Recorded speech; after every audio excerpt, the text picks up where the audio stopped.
Oh, good evening. Shivraj ji से माफी मांगना चाहता हूं क्योंकि मैं कन्हैया के बाद हिंदी बोलने लायक नहीं हूं। वो अंग्रेजियों के बारे में जितना भी कहा, मैं अंग्रेजी भाषा में कुछ बोल सकता हूं आज शाम को। हम लोग सभी भाषा के पक्ष में।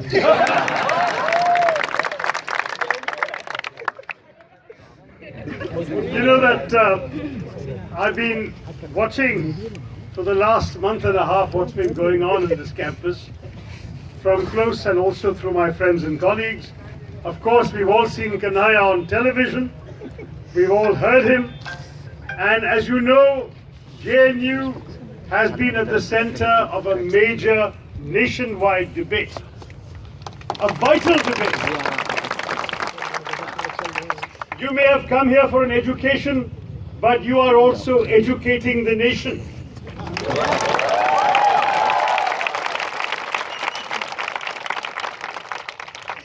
What is happening here has given the whole nation an education in the vital issues of dissent and democracy, the vital issues of sedition, and of course of azadi.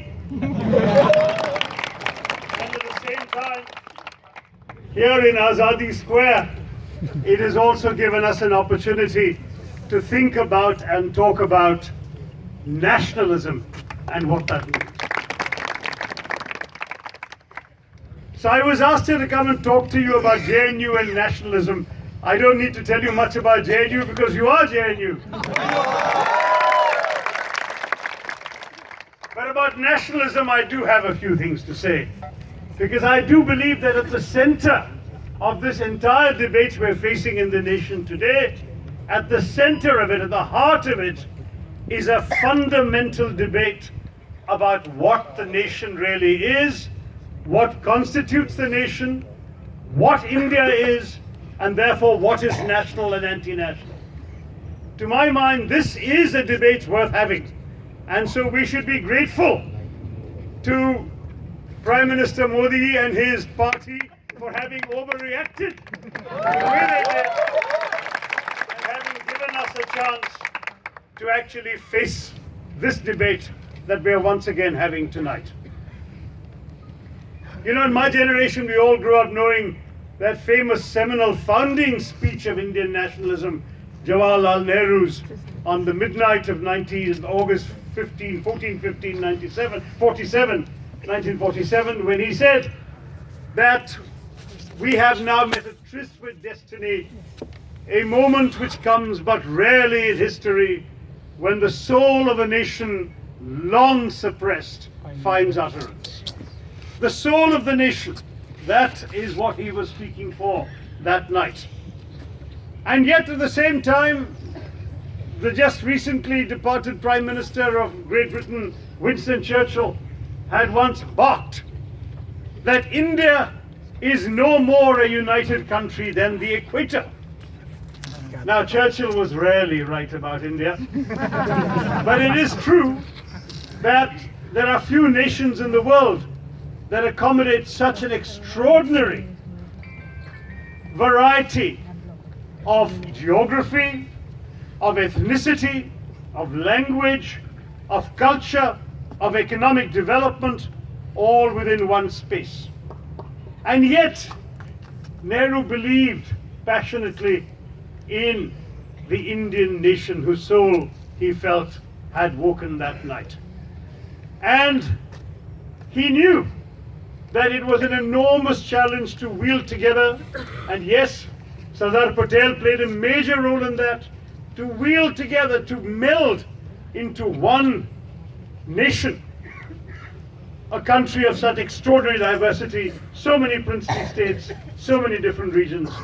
But it was done, and today, 68 years later, we are all the children of that great experiment, the experiment that Churchill believed could never happen.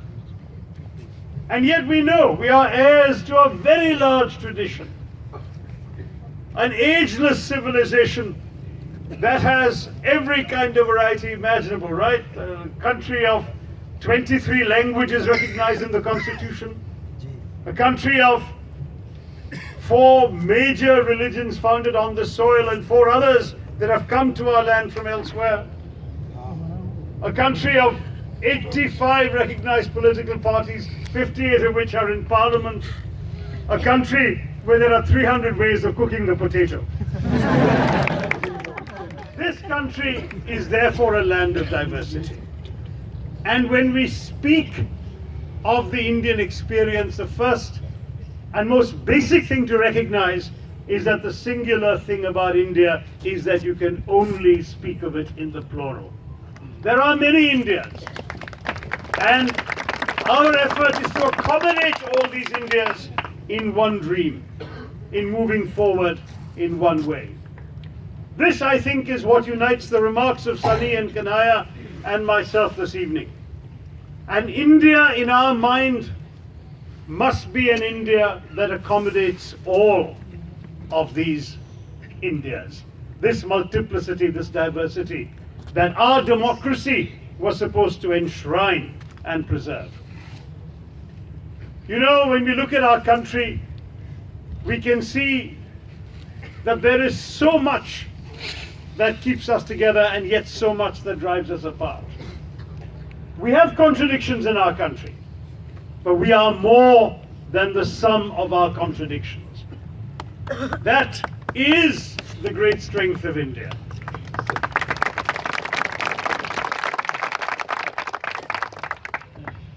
Let us remember that if a good RSS man in his long brown pants, hailing from the UPs, from the Hindi heartland state of UP, decides to alight at any one of India's railway stations, he might preserve the illusion that he belongs to what our journalists sometimes lazily dub the majority community. But the fact is that if he really thinks about it, there is no such thing at all. Yes, as a Hindu, he does belong to 80% of the population. But a majority of the population doesn't hail from UP, even though sometimes you might be mistaken for believing it does. A majority of the population, I'm sorry to say to some of you, doesn't speak Hindi. A majority of the population, if you come to my home state of Kerala, isn't even male.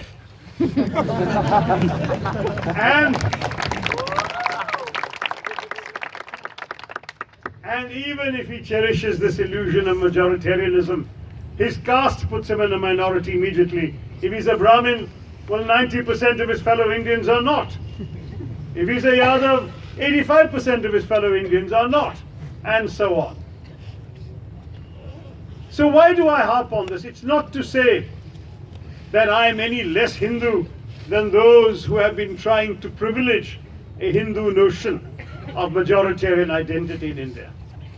It is that I recognize that my India embraces all sorts of diversities within communities and across communities, and that this is enshrined in our history. I come from Kerala, where we have the world's oldest, the world's oldest Jewish community outside Palestine. The numbers may have dwindled now, but they fled. Legend has it, when the Babylonians destroyed their first temple.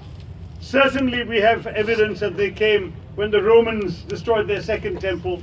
And when they came to India and settled and they were given all their freedoms, they became the only Jewish diaspora anywhere in the world that never knew a single instance of discrimination, anti-Semitism.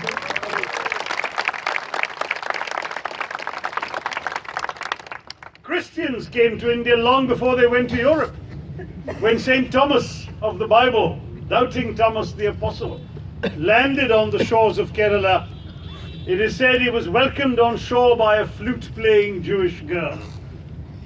And he converted many to his new message, his new doctrine of Christianity, which is why there are Keralites today whose families have been Christian far longer than any white and grey's family has been produced. Islam came to Kerala peacefully, not by the sword, came in the lifetime of the Prophet, because for centuries before that, we had had ships traveling across the Arabian Sea with merchants and traders. And the message of Islam was brought so peacefully that it was embraced as well peacefully, including by a local Raja who wanted to meet the Prophet and so got into a ship and sailed off to the Arab Peninsula. Sadly for him, he didn't make it back. He passed away on the Arabian Peninsula, but he had taken with him Kerala coconuts to the Arab world, and that is why even today on the coast of the Arabian Peninsula, right near Muscat and Oman, you can find Kerala coconut trees growing in the Arab world. And when his followers and his emissaries came back and wanted to worship in a mosque, the local ruler said, sure, there's an old disused temple, you can have it. And now the oldest mosque outside the Arab world is in Kerala, in Kodungalur. And if you go inside there, you will find one of the most gigantic lamps, as you would find in a Hindu temple, right in the middle of the mosque. This is the Indian tradition that you're all into. In fact, in Kerala, even ignorance was accompanied by tolerance, because the Kerala king, the Zamorin of Calicut, at one point issued a decree obliging every fisherman in his kingdom to bring up one child, one son as a Muslim. Why? Because he was so impressed with the seafaring skills of the Muslim sailors, the Kunjali Marikans, that he decided that he could only have an all-Muslim navy. So every fisherman had to bring up one son as a Muslim to staff the Zamorin's navy. I mean, these are all historical facts. But let me not be parochial and stick to Kerala. Think of Gujarat. I'm not talking of 21st century Gujarat. Let me tell you about 8th century Gujarat, when the Parsis, fleeing persecution in their country, came on ships off the coast of Gujarat, and they wanted to disembark in Gujarat and live there. And the king of the area, deciding that there wasn't enough room for these foreigners to come and live in his kingdom, sent an envoy to tell them that. But since they didn't have a language in common, the envoy, to illustrate that there was no room for these refugees, he took a glass of water and dropped a stone in it, and the water overflowed. And that was a way of signaling that there was no room, that if the Parsis came, the water of Gujarat would overflow. You know what the Parsi captain did? He asked the envoy to wait. He called for a glass of milk, and he carefully stirred a spoonful of sugar into it, to show that rather than overflowing, not only would the Parsis assimilate, they would sweeten the land of Gujarat.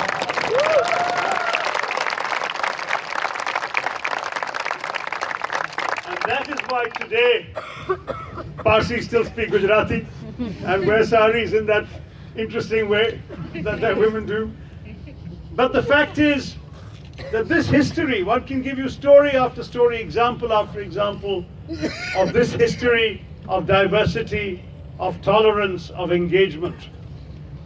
E.P. Thompson, the British historian, wrote that India is the most important country for the future of the world, because he said all the influences in the world passed through this society, and he added, there is not a thought that is being taught in the East or the West that is not active in some Indian mind. I'm glad a Brit said that. So this is the India in which I grew up, and I'm proud to say where my sense of Indianness and Indian nationalism comes from. Because I went to high school in Calcutta, where in the place where I lived, where my parents lived, you could hear the wail of the muezzin calling the Islamic faithful to prayer, literally blending with the tinkling of bells at the Shiva Mandir on the corner, which in turn was competing with the loudspeakers outside the Gurudwara reciting verses from the Guru Granth Sahib, and just around the corner was St. Paul's Cathedral. That is India. And it is a heritage of diversity that we must be proud of. In 1971, when I was in high school, we had a war with Pakistan, the war that liberated Bangladesh. At that time, the Pakistanis, the generals ruling that country, were foolish enough to proclaim this war as a jihad against the Hindu unbeliever. Well, the commander of our Air Force in the northern sector and later Air Chief Marshal of the Air Force was a Muslim, Air Marshal Latif. The commander of the army was a Parsi, General Manekshaw, later Field Marshal Manekshaw. The commander, Eastern Command, who commanded the troops that marched into what became Bangladesh, was a Sikh, Jasdeep Singh Arora. And the general who was helicoptered into Dhaka to negotiate the terms of the Pakistani surrender was Jewish, Major General Jacob. That is India.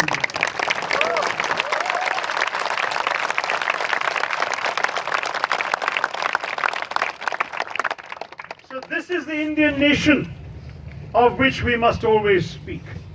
It's a nation that understands that we can have differences of caste, of creed, of color, of culture, of consonant, of cuisine, of costume and custom, and still rally around a consensus.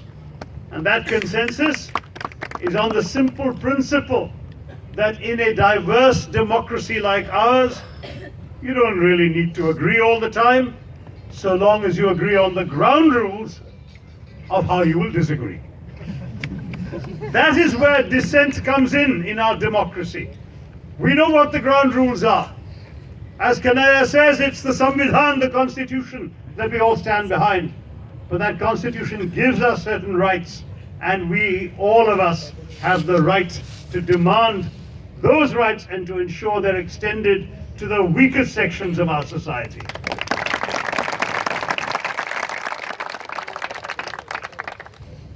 You know, now the latest acid test in our country of nationalism is whether we can say Bharat Mata Ki Jai. I'm happy to say it, Bharat Mata Ki Jai. But what does Bharat Mata stand for? And should I oblige everyone to say it? And should it be proof that somehow I who say it am more patriotic than one who chooses not to say it? If two Muslim politicians decide that for them Bharat Mata represents a deification, a maternalization like a Hindu goddess, and they're uncomfortable saying it, our constitution gives them the right to not say it.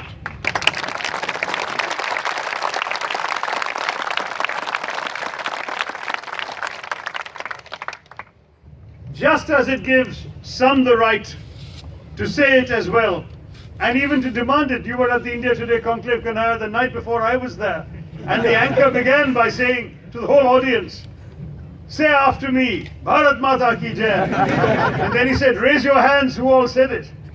I actually didn't raise my hand because I don't like saying it. And then he said, raise your hands those who refuse to say it. And I again didn't raise my hand because I don't refuse to say it. I will choose when to say it. That is the democratic way.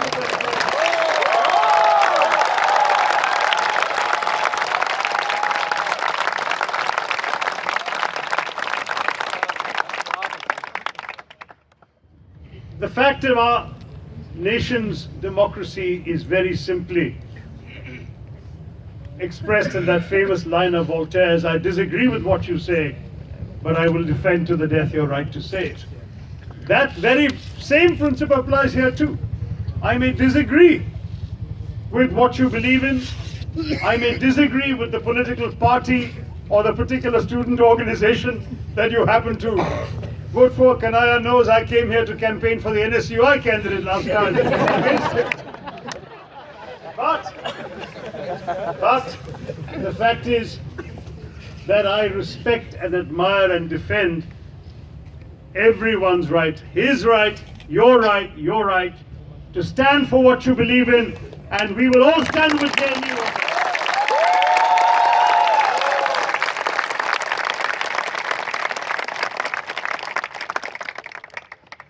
Yes, we are often accused, my senior colleague Rahul Gandhi has been accused, I have been accused of giving aid and comfort to anti-national elements. Right here in JNU. And I must say that some of the slogans reported in the media do trouble me and trouble many good people who are Democrats in our country. Not all of them. Nothing that has been said tonight troubles me. But there were things reported in the papers that I have a problem with. However, does this amount to sedition? Is it grounds to arrest free students, take them, have thuggish lawyers beat them in the courtroom? What kind of a travesty? What kind of a travesty are we reducing our democracy and our justice system to? As far as sedition is concerned, I actually had introduced a private member's bill back in December to amend the sedition law.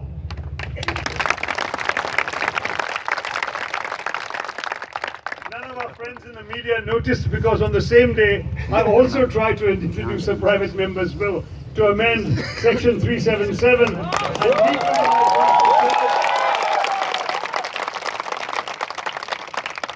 and that one, as you know, our friends in the BJP would not even let me introduce it. So in all the discussion about that, no one noticed that I quietly introduced the sedition law. So it's there on the books of Parliament, and what I've said in that is that anything you can say against the government is constitutional. The Supreme Court has ruled sufficiently that it is only words that constitute a direct incitement to violence that can be considered sedition. But unfortunately, the Supreme Court says one thing, and the police at various levels, including apparently the Delhi police, do another thing. Now we leave it to the courts to decide what is sedition and what is not sedition. But in the meantime, we in Parliament have an obligation to change the law, and I believe we should stand up for it and amend the Sedition Act.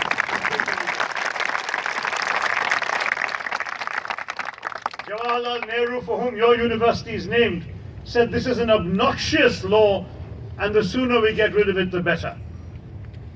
As you know, the biggest victims of the sedition law under the British were Nehru, Mahatma Gandhi, Bal Gangadhar Tilak, Annie Besant, Bhagat Singh.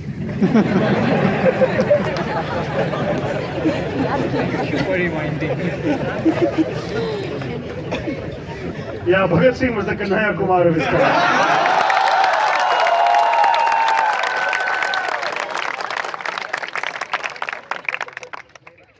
So we must get rid of it, and at the same time, we must affirm this idea of India, because really, that phrase of Tagore's, the idea of India, is at the heart of the problem we are facing today, because there are two ideas of India. There is an idea of India that says India is a land of everyone, of every group, every religious element, every linguistic element, every ethnicity that has come and over the millennia of our civilization's history has contributed to writing the story of India, the story of the civilization of our country. That idea of India gives everyone the same equal rights to stand up, to criticize the government, to vote for the government, to be in the government. Everyone has the same rights. But there is another India, another idea of India that our present ruling party is trying to promote in the name of nationalism. And this is a much more narrow idea of India. It is a doctrine that suggests that we can be a nation of one religion, one ethnicity, one language, one discourse. Hindi, Hindu, Hindustan. Now we can be proud of all of those three things, but we can also say India is not just those three things. There is a lot more to India.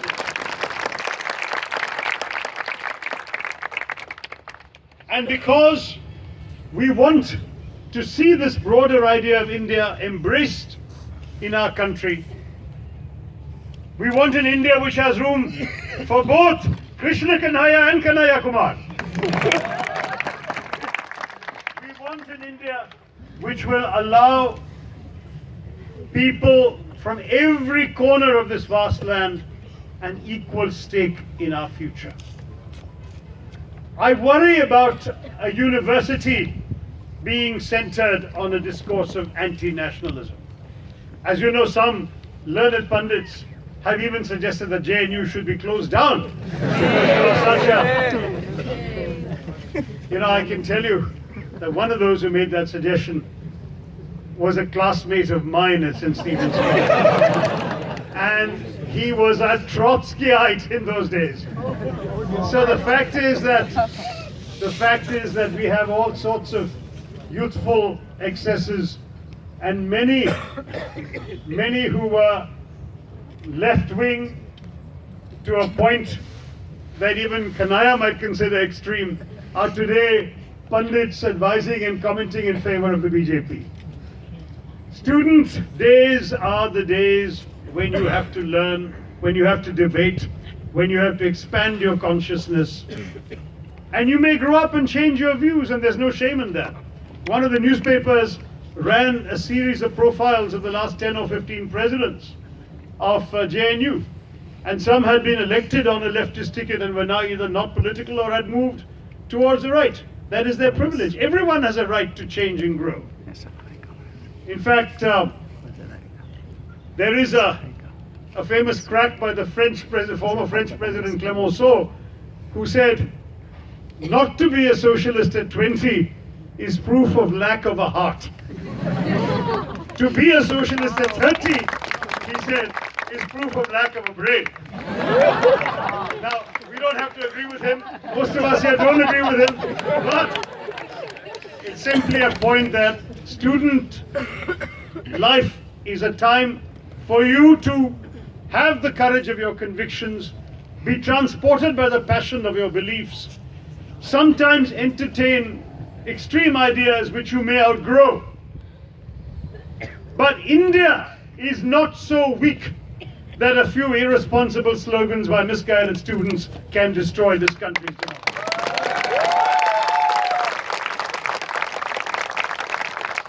The idea of India that I've described to you is strong enough to stand for a large-hearted and humane vision of nationalism and of what the Indian nation is all about.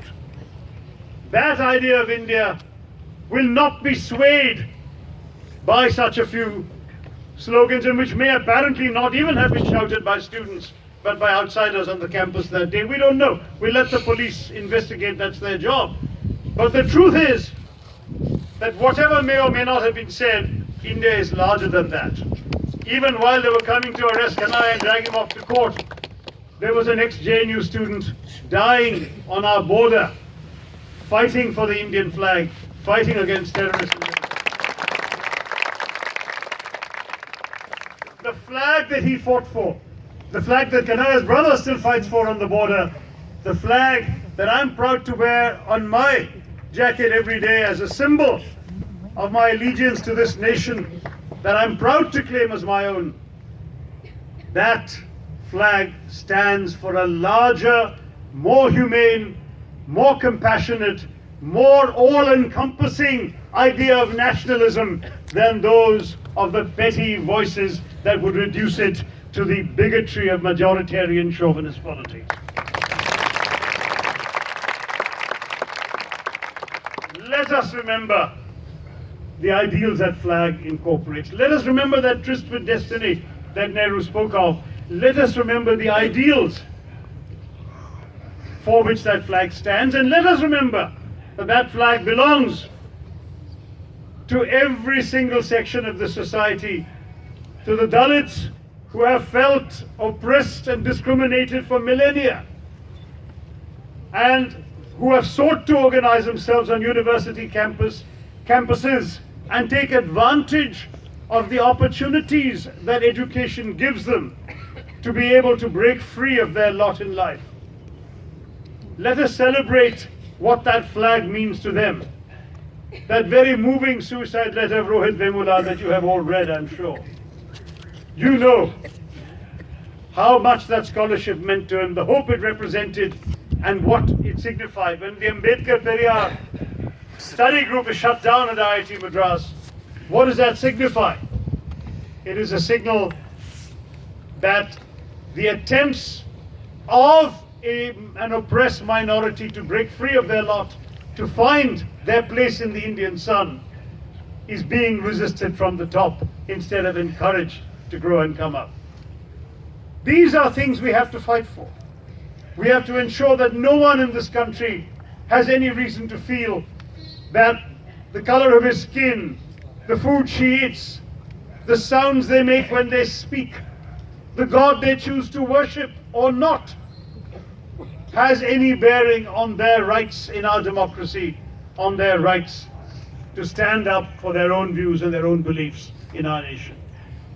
If we accept that, if we understand that this country is held together by this timeless bond, this ancient civilization that we can have so much pride in because it gave so much to humanity, that it gave refuge to so many groups, that it allowed so many religions, so many different thoughts to flourish. A civilization that accommodated such diversity, such range of opinion, a civilization that is today sustained by a constitutional democracy that stands for certain values every one of us has a right to claim as our own. If all of this can be the Indian legacy that we can lay proud claim to, then that India, that Indian nation, that Indian idea is something we can all stand under that flag and celebrate. Frankly, I need no lessons in nationalism. I was born, as it happens, in London. I'm still entitled to a British passport. I have never ever exercised that right. I chose to be Indian. I look in the mirror and I see an Indian. I read my history and I know and believe I'm an Indian. And I study the Constitution and I want to fight to remain Indian.